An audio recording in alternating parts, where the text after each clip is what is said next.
El Molino is a high school about a half a mile away from the town of Forestville, California. It currently has a staff of about 60 and a student body count around 900. Over the years, the El Molino student body has been on a steady decline. The peak number was around 1,150 students back in the 90s. The lowest number was approximately 850 during the 06-07 school year. If the dwindling numbers continue at the rate it has been, then El Molino might have to close its doors. But why is El Molino losing students? To answer these questions, the teachers and co-principals were asked on their solutions. Well, it hasn't declined too significantly, but it has declined. And when I say it's fluctuated through the years. At one point, El Molino was very small, maybe about 800 students, and then we went up to about our highest at about 1150, and now we're about 950. So I guess what I'm saying that over the several years I've been here, I've seen other fluctuations.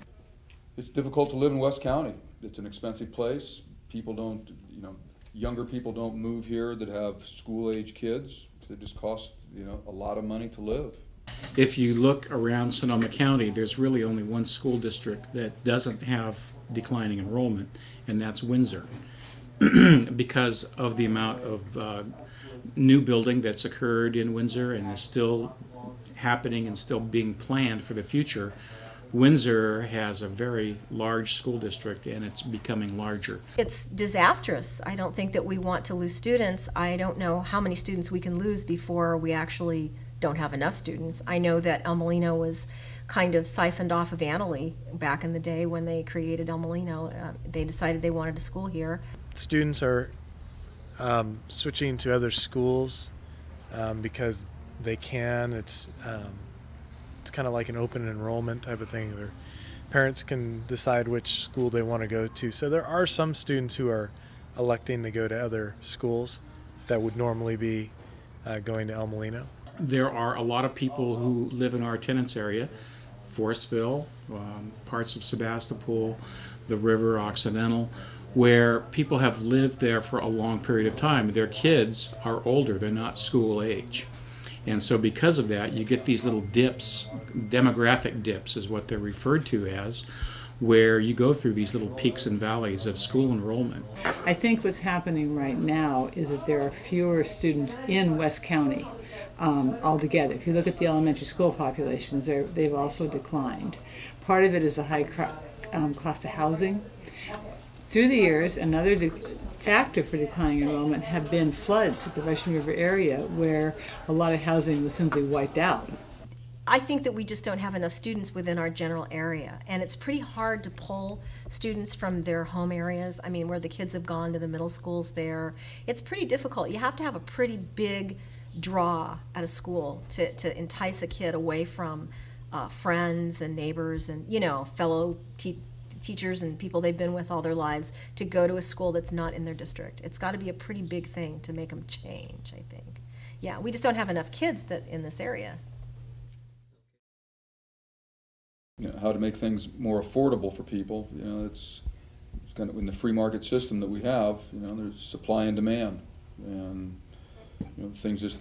It's an expensive place to be because this is an area where people want to be, which makes drives prices of things up. If you want to go to a place that's cheap, move in the middle of South Dakota. Nobody wants to live there because it's too stinking cold. The ultimate solution would be to get more families to move to this area, but the reason why it's not happening is because it's so expensive to live in Sonoma County, so a lot of families are moving out of the Bay Area and moving to other parts of the state. The long-term solution is that population growth, we'll get out of this little dip, demographic dip. What I'm not so confident about is whether the housing prices are ever going to be low enough to attract a lot of people to be able to own houses in our school district. Well, we've been trying to make El Molino a very attractive place so that students that live out of county want to come to school, and not out of county, out of West County, want to come to school here. We have about 180 students right now from Santa Rosa District. that come to El Molino because their parents and the students perhaps want a smaller setting. They want some of the wonderful programs that El Molino has to offer. Traditionally, we've gotten quite a few kids from Windsor. And so, since I can't build houses and I can't find people jobs, what I can do is try to draw other students to El Molino. That could be a thing, to offer something that no other school has. And I don't know that we can compete with schools like Santa Rosa in terms of the arts. We tried that. We built a new art building. We have a dance program, but I don't think that it's really attracted that many kids to come here versus a place that has a huge auditorium with all the facilities. And, that's kind of hard to compete with. So we'd have to do something very different to get that draw, to bring kids in, that don't live in this area.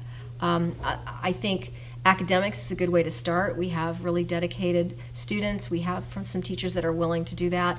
But I'm really not sure what would be the ideal thing. It's hard to get kids out of the district to come. We'd have to have something very unique that no other school has. And I don't know what that would be. Most schools have exactly what we have, so something to work on. High school students are going to be kind of sick and tired of wherever they are, no matter what school you're at. But I think a lot of kids maybe don't realize how nice of a school this is, as far as it's a very beautiful place. It's very friendly. I mean, there aren't a lot of the problems here that a lot of other schools have, like, gangs and violence and things like that. I think everyone here is very friendly to each other for the most part. We've got a great combination of students. The other day, last week, we had a group of 8 people from the state that came to do a compliance monitoring report. They're people that come to go around to all high schools to see if we're following the law, especially, is essentially what they're doing. And they made it a real point to tell us that they really liked being at El Molino because the students were friendly to them. When they walked around the halls, people said hello. When they asked them questions, people, were happy to talk to them. And the fact that they mentioned that to me and made a real point of saying that to me tells me that that isn't how they were treated at other schools. In fact, I tell this story to quite a few parents who ask me, the differences between El Molino and other schools. And I like to talk about the other educators that I know, other school administrators who have come to El Molino and usually say something like, El Molino's got a really good feel to it. I didn't know this before I came here, but it's a really relaxed feel. School administrators from other areas are really impressed with the beauty of the school. Even though it's an older school, we have to work hard to keep the buildings up. It's absolutely beautiful. You look around, you see mountains, you see vineyards, you see trees. And the kids are great, and the teachers are great. And so there's an expectation that has been built over a period of time. And there's kind of a school culture or climate that, our kids are serious about school, but they also know how to behave. They're great people. And for all of those reasons, I came here. Well, actually, I started working in the district, and I worked at both Annalee and El Molino in 1 year. They gave me an extra prep period, and I drove from Annalee to El Molino to teach. And I chose El Molino because I really liked the staff. I liked the school itself, the physical plant. Annalee seemed very, I was teaching in a room that it was just wall-to-wall desks, and they were right up to it was just very, I thought, claustrophobic. The staff wasn't as friendly. Actually, they were friendly, but I just particularly liked the staff, the administrators. I just liked everything better about the physical plant, the way that it was a little more relaxed and it wasn't so claustrophobic, and just overall liked the community better here. Working here is a pretty good job. It's a good school. The people that I work with are good folks. From top to bottom, the kids, for the most part, are pretty decent. Like I said before, it's a good place to live. A lot of people come here because of what there is in West County, from entertainment to culture to, if nothing else, just the weather. So I'm very happy here.